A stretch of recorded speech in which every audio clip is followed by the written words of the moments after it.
So I recently made a video about the problems with Darwinism, particularly with the daily routine of the cell. But I want to expand on that, but I also want to explain why I don't like creationism either. And people like Stephen Myers and even this Catholic priest exorcist guy, Ripperger. I was listening to their take on why they believe in creationism, and I have a problem with that too. First problem, well, first of all, like Ripperger, he's saying that the designer or God would make everything perfect, and so there would be no evolving process, because that would not be perfect. And I was thinking about why even have body development then? Why even have cell division? Why have any kind of emergent process if that were true?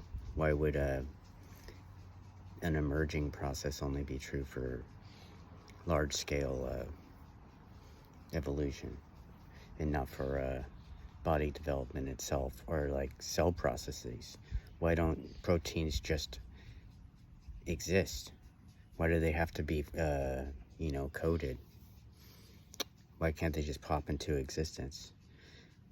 So you see how you apply that logic to everything. It doesn't really work.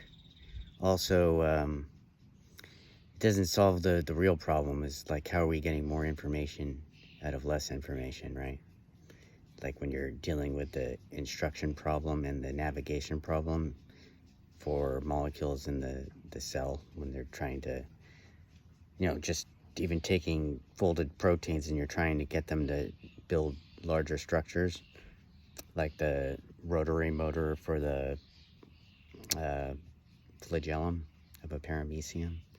That's like, looks like a work of art, engineering, when you see like images of it. And you're like, how is that even put together?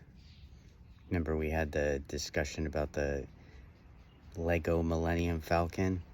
Like if all the pieces were metal and magnetized, where they attracted and repelled each other and they snapped together, and you put it all underwater, how would everything just self-assemble into a Lego Millennium Falcon without any instructions or navigation ability?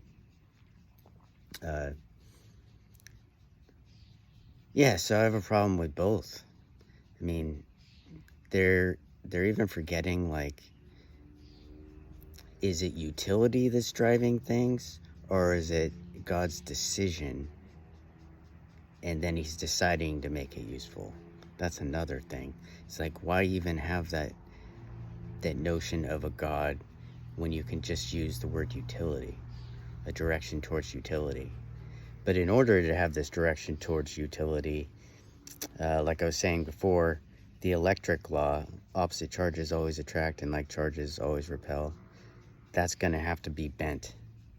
You're going to have to be flexible with that in order to get, utility infused in there, where utility can make the parts go together to form the larger structure. Or, yeah. That's the thing that's never talked about any theory of God, is like, what is the mind of God? Like, the word God is just a word, and you're not really giving an account of anything by saying that. It's just a placeholder. So that's all I wanted to say.